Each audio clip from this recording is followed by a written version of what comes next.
Noong makok yamna sakpa nupa ama lerami mahagna makok sakpasi nupaga nupiga nuksinaraga lerama batok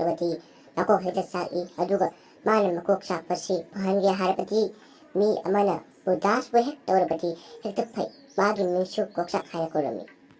ima ay ashabuta saluge ebungo nangdi nakok tu sakpanina nupa amaga nupi amaga uradi hekta nakok sakpanina ko sakino as kainoy ma noy na ay koksak pa na kaulisipo ay sibu koksak parawa ima nung matung malako kusarkanu ko hoy sadi koksak te bera suba katangni hoy adune ba ima adumana hayadi ay su hawloy ba nang libo salo isan sakatan mapamdo salo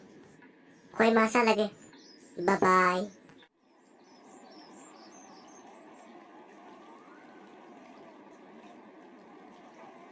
koksak na sum tholakpada nupa amaga nupi amaga romas tawaki mauunda ure koksak adu amuk sakre koksak pa adu mahaki mamanaba anina uri aduga mamanaba amanna lambiduda das tawduna ikai kilan thokduna tawba adu ubare koksak makoksak pare daw kaino nangna tawrisipo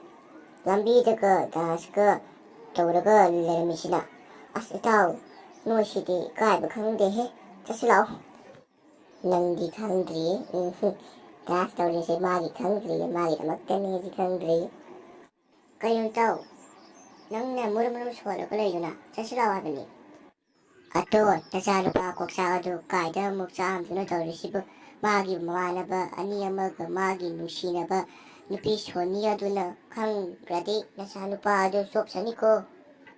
aishu khangdreda nupa mana ngasi kaida mu makok saam ajana pera bajanida moiba atontu ibainina hanyari ngaida lakula etu ai change he no chok sana horo as moiba sidi nasanupa sina tarega ningai ima sak lorabu sak ambana loi sak thiroi ma sak sarage as kaino hojik nuthilsida sak lami hare isibo as ima sak sabai matamsiti nongmada mari jak sagadabani as tu haurene aisibo das tawsirane tawragesi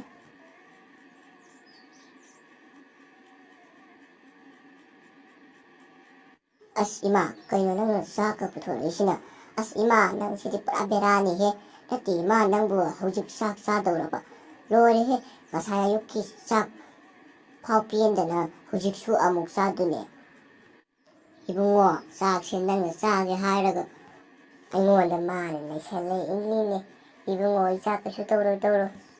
kaino ima nang sina ngawraba khangde he ibungo ai ngawde ko hoy yarese ima aise handaki aigi nupi ama korise sise kainaraga samara bijura ama lauge khali masi angang ai tawi ibungo ado nangna pamba nupi se bijuna hena pambro samara hena pambro ima aina khallo harati animak pame hais adudi yararoi nangi hanagi nupi soniru adu udum lawro koksagna somasa bijusi pami haba wadu mamaton aduna taraga mamaton duwandarami